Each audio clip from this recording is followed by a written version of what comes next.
Today on Everyday Injustice, we have Tamisha Walker. She is the founding member and executive director of the Safe Return Project, a campaign to secure the freedom and liberation of formerly incarcerated individuals. Welcome to our show. Hi, thank you for having me. All right. So why don't we start with maybe a discussion of what the Safe Return Project is. Yeah, so Safe Return, we are a fiscally sponsored project. We were founded by 9 formerly incarcerated and convicted individuals. And the work is really just around, re-enfranchising our folks who've been impacted by the criminal legal system, but also making sure that we change those systems while assisting our folks in healing and learning how to organize in our own communities. I always say Safe Return isn't necessarily a project or an organization, but more of an idea that everybody is worthy of investment so that they can make change for themselves and for their community. So how'd you come about this? I was home maybe a year and a half when I got a flyer from my probation officer. I was struggling to find employment, so I decided to go to school like everybody does. It's like, gonna go to school. And so was like, hey, they're hiring formerly incarcerated people. You might qualify. You should call. And so I called the flyer, and Eli Moore, who was with Pacific Institute at the time, who is now with Othering and Belonging in Berkeley, answered the phone. I left him a message, said that I was interested in interviewing, and got the interview, and the rest is history. I'm a co-founder, and I've been with Safe Return for about since 2010. And I understand you have your own very interesting incarceration experience. Would you care to share that? Yeah, I've been in and out of the criminal legal system since I was a youth. So I was arrested 22 times, all before I turned 18. And so it was like, being arrested that many times as a young person, it was really challenging to try to, there were no resources. It was nobody slowed down and said, wait a minute, why do we keep arresting this young person? Like, let's find some resources. And then my last incarceration, I was 26 years old, and it's public record. It was for arson of an inhabited structure, and I had some real struggles at that time. And so just being in jail, fighting to not go to prison for 10 years was very challenging. And I was a mom. I had just had a kid. I already had an older son who was like 10 years old, so it was just like I had a 12-year-old and a 2-year-old. And even like going to court to have to give up custody of my 2-year-old from jail, and walking past him in handcuffs, and I looked down and saw this little kid. And then by the time I got back to the cell, I was like, that's my baby. That was my baby. I hadn't seen him for almost 6 months, and he grew so much. And the first time I seen him in 6 months was walking past him in the hallway of a courthouse and not recognizing that he was my kid until I got back to the cell. And I had just saw a lot of women struggle go in and out the jail, go from jail to prison, come from prison to jail. And so the experience showed me what I didn't want to experience anymore, just to say the least. And I also thought it was that most of the treatment was unfair. And so when I came home, I decided, they said, we'll keep the light on. And I was like, not for me, because I won't be back. And, I love hearing these kinds of stories because so many people just kind of want to throw formerly incarcerated people to the curb, and kind of discount them, and yet we know that people can turn their lives around and get out of their situation. For you, was it just a wake-up call, or what changed? What changed for me, honestly, was that first night home. I was released from jail at night with like a plastic see-through bag full of whatever belongings I decided I wanted to keep after being in jail for a year and some months, and nobody was there to pick me up. There was no family greeting. There was nobody there with a car. There were no balloons. There was no welcome party. And I sat at the bus stop and waited for the bus. And I took that long ride home and got off the bus and went home to a house where people were not expecting me. That changed my life. And helped me realize that I needed to do something different, and that nobody else was gonna fight for me. And then I also started to realize, when I was applying for jobs and couldn't get hired because I had a felony now, that I was gonna have to fight this too, but I didn't know how. And the Safe Return Project helped me figure that out. And I think, you raise a good point, in that everybody wants formerly incarcerated people to be able to, turn their lives around and stay out of trouble and not get arrested and not end up back in prison. But we make it almost impossible for them to do that. And you mentioned getting a job as a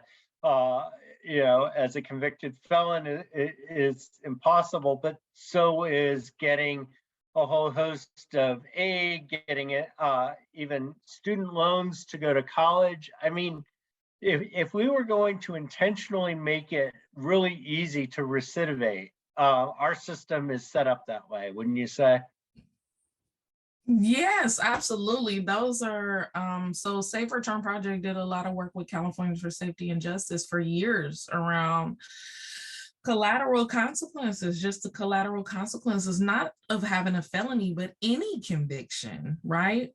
And like in California, I think there are like maybe like a little over 1,200 potential collateral consequences to having a conviction. And like most people don't know that one of those is having an ID, right? Like for the most part, they are what they consider like discretionary consequences, which mean the state of California could choose to give you an ID or not give you an ID for being convicted. They can give you a barber's license or not give you a barber's license, right? Like your life is really in the hands of people who get to decide what you do next, and you don't have that power, and it's so discouraging. And I think that like the biggest thing is like you I'm like, I went to school for, I have a BA in psychology, and then I'm like going through these collateral consequences, and I find out that like even if I wanted to become a psychologist, I had the hurdle that I have to overcome isn't like my academic ability, if I have time, if I have finances, it's my record. So it's your contribution, the way you contribute, and people say like, get out, be a productive member of society, but you don't get to choose how. Yeah, and that doesn't seem to make a lot of sense. I mean, if you are sentenced, let's say, to, a year or two in jail or prison, and then you're released, you've paid your due, right? That's the whole point of incarceration, whether we agree with that process or not. And yet, we have this continuing consequences, as you put it, of being convicted and incarcerated, that just seems self-defeating, really. Absolutely. I mean, and not just the collateral consequences, the disenfranchisement, but like the sheer lack of like someone, I think someone was saying like the worst place to live is in another person's imagination. It's also the people who say you don't look formally incarcerated, you don't sound formally incarcerated, right? And that's like, but then you have to imagine to yourself, in those people's minds, what do formerly incarcerated convicted people look like, right? That's what popped into my head. It's like, wait, what am I supposed to look like? And what am I supposed to sound like, right? It's like, oh, you're very articulate for a formerly incarcerated person. It's like, well, what is I'm not supposed to be, right? Like, what do you imagine us to be and look like? And then you have to also deal with the idea that like, some people are going to always say like, oh, you're formerly incarcerated, you're a criminal, right? You're a criminal. Criminals don't deserve to run for office. Criminals, should stay locked up, right? Like there's that narrative too. I think those are the people who I don't listen to for the most part, because they aren't as relevant as the folks who are making the policies that continue to prevent us from legally being able to access opportunity. So, how does, I guess, your work at Safe Return parlay into this discussion? Right. So, I mean, Safe Return Project, I mean, the tools that we use for like mass liberation and reenfranchisement of our folks are participatory action research, policy advocacy, grassroots organizing, and justice reinvestment. And I think like the biggest part for us is just the deep investment in training our community that have been impacted by the criminal legal system to organize and become leaders in a community. But as a participatory action research institution, we also use community-based research that is shaped by and led by people directly impacted by the criminal legal system, to find out, what the issues are that folks are facing in the community, and then kind of put in the community-based research with the academic research, and then coming up with recommendations on what needs to change, whether it's policy, whether it's institutions, or whether it's like programs or resources. And we produce these reports, and safe return, folks can go on our website and see all the reports that we've produced over the last 12 years. And we use a lot of that research to drive our policy advocacy and justice reinvestment work. And so the Richmond, California, by way of having a safe return project in its own backyard, passed one of the most progressive policies around employment for formerly incarcerated convicted people in the country years ago.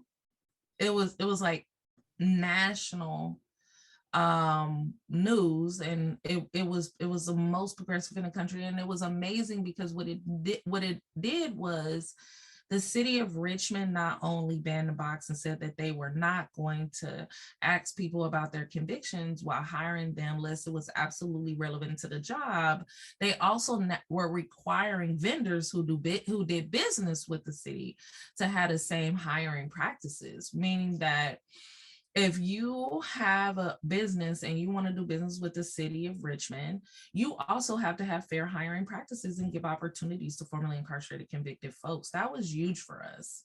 And then we come back a couple years later and was like, well, housing is an issue as well, right? That came out of that research.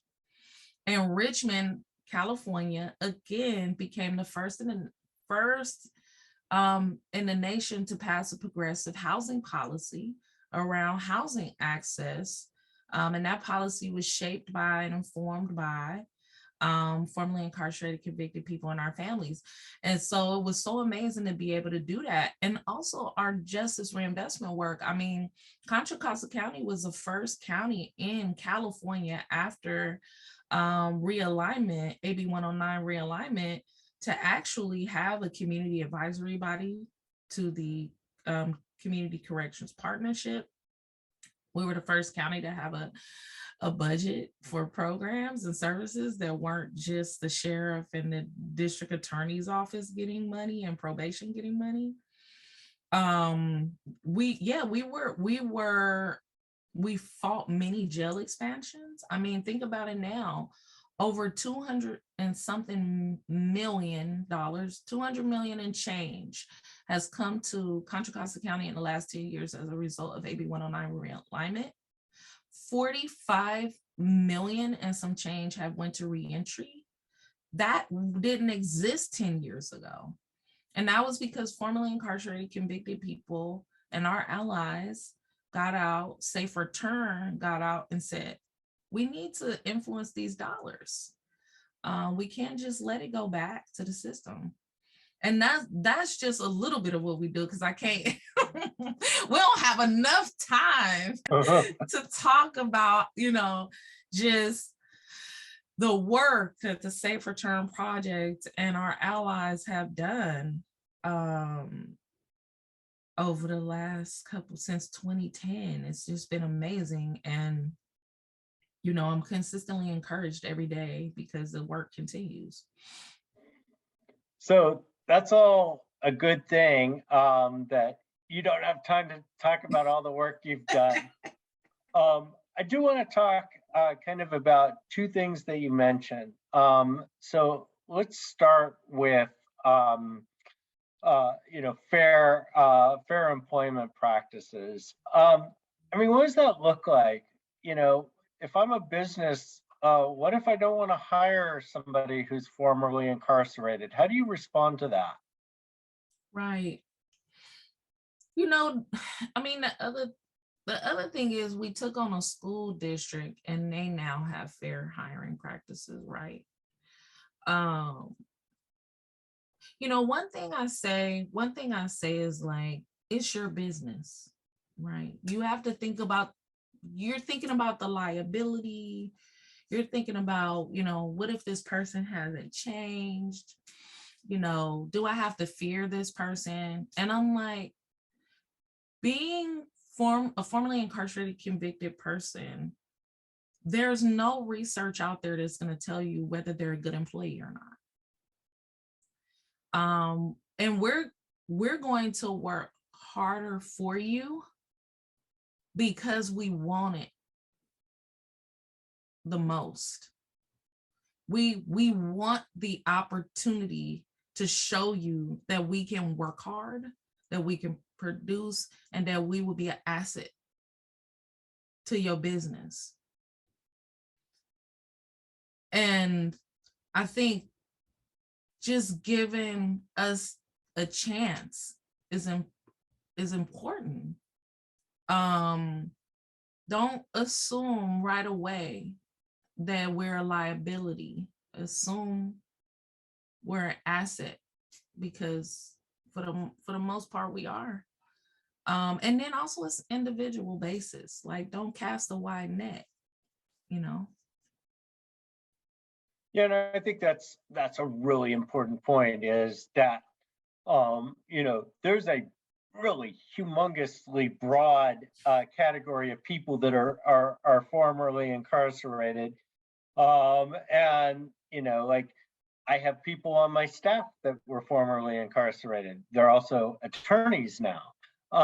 So I mean, you can get when you get down to it, it is a very broad net.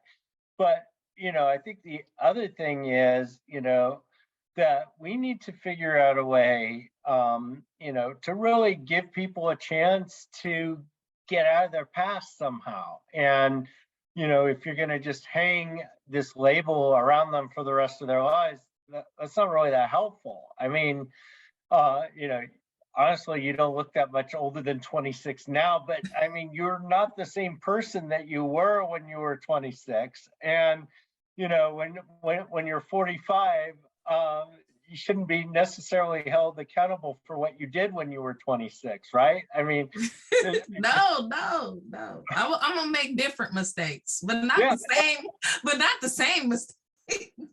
Exactly. I mean, but everybody makes mistakes. Yes. I mean, which is one of the other points that I think a lot of people forget, is that, formerly incarcerated,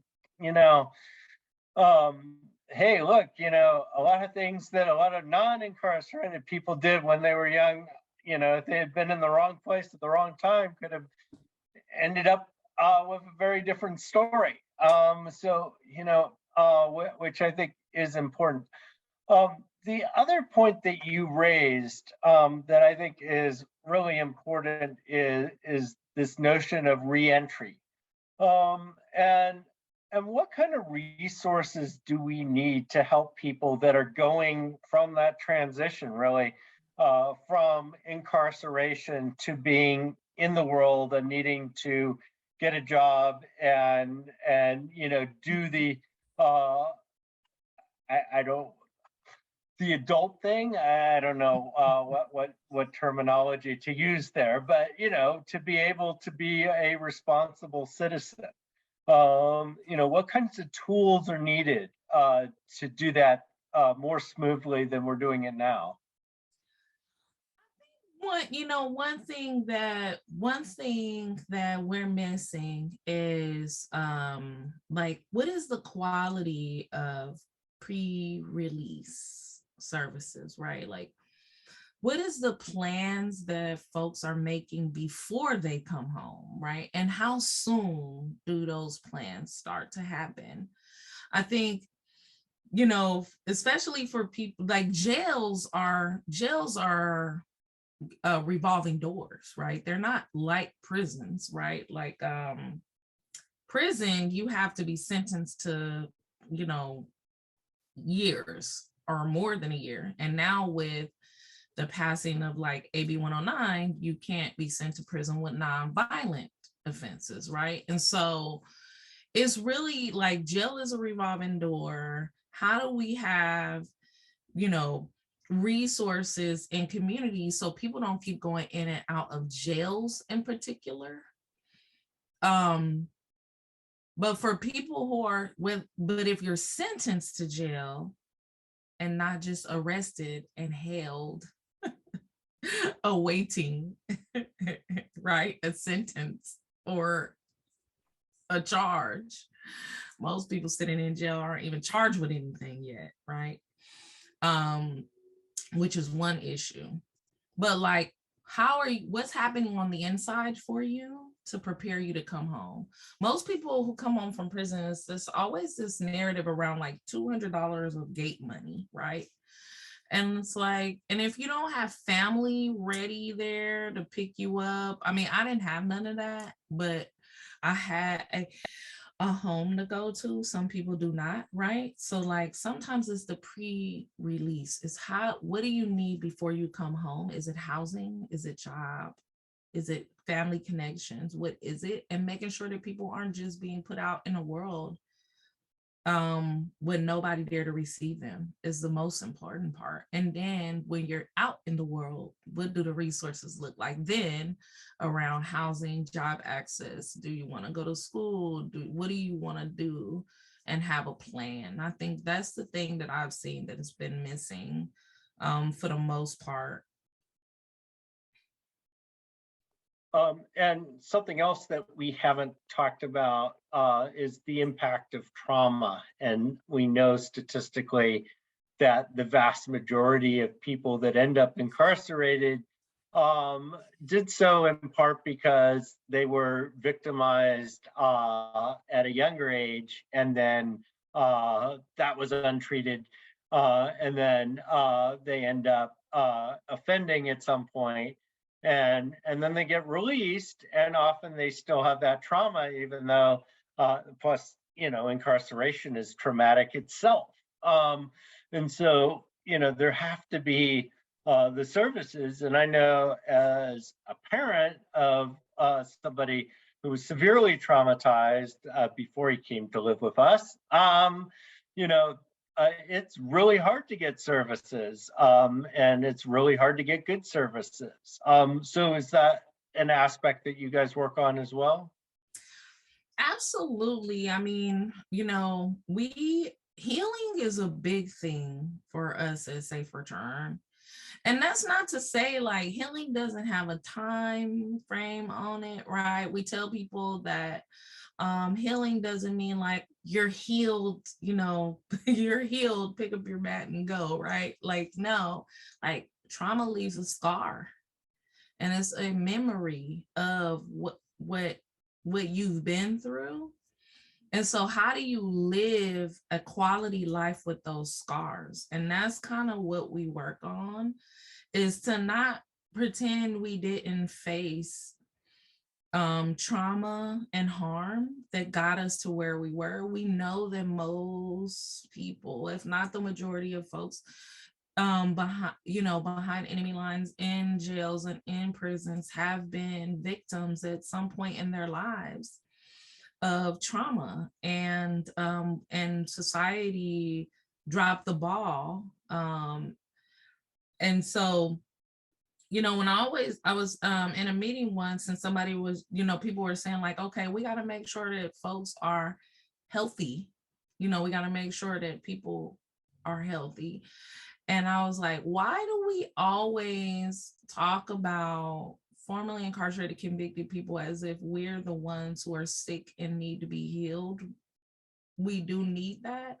What if it was the world that was sick? Right? And as a what if is really the question.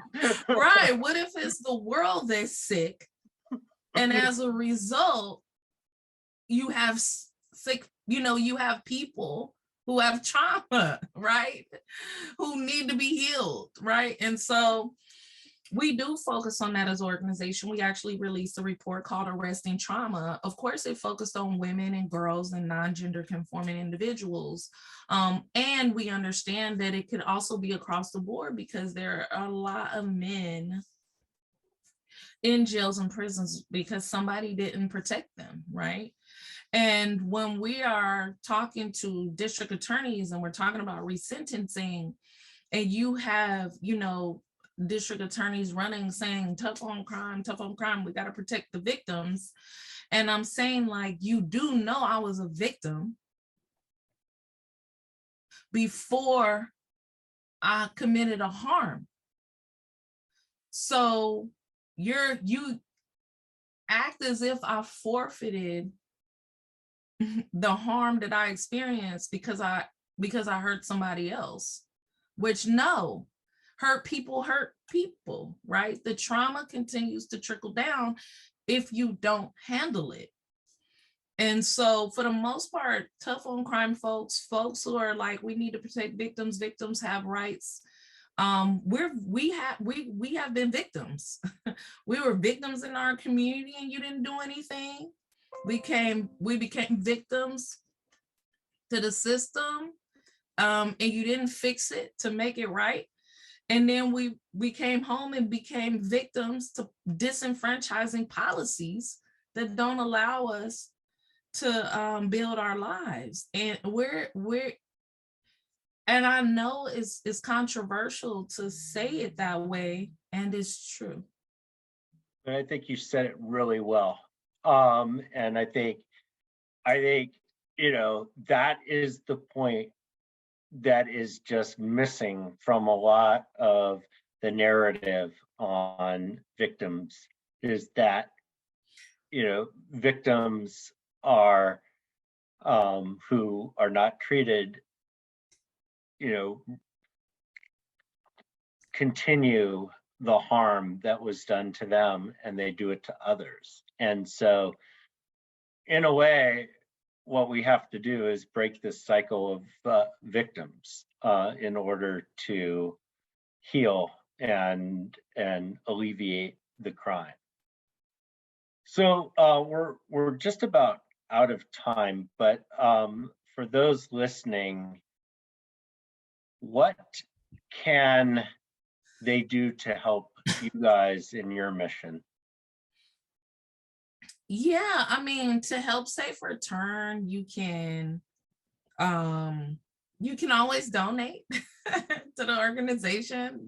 Every dollar counts towards our work to be able to help our folks rebuild their lives through our fellowships and our leadership development programs, and all the support that we give back out there to our folks returning home from incarceration, or even if they've been in the community for years but just need support. So donations matter. Volunteer your time. Come work with us, do outreach, voter engagement, become a mentor to our young folks and our adults. We need mentors too. The other thing you can do to help Safe Return is stop supporting bad policies that prevent people from accessing a quality life. Please do not support tough on crime rhetoric. The world is not any worse than it was pre-pandemic. We just have a lot of people suffering. So if you don't do anything else for the Safe Return Project, the one thing you can do is not support bad policy based on false narratives that's going to prevent people from having a quality life. And your website? www.safereturnprj.org, where you can also follow us on Facebook at Safe Return Project, Instagram at Safe Return Project, Twitter at Safe Return Project, and you can follow me on LinkedIn at Tamisha Walker on LinkedIn as well. And Tamisha_Walker on Twitter. We are always communicating with the public. You can also, if you want to get directly involved, you can email me at Tamisha@safereturnproject.org, so we can connect. Great. Well, I want to thank you for coming on, sharing your very inspiring story and your very heartfelt experience, which I think not enough people are able to listen to this and understand, what it's like to be formerly incarcerated, and then trying to do the right thing and get your life back in order, and all the hurdles that we put up for people. Yeah, thank you for having me and this opportunity to talk about Safe Return and the work we do and how important it is for our folks coming home and incarcerated to have better opportunities. This has been Everyday Injustice. I'm your host, David Greenwald. Join us again next time for more tales from the injustice system.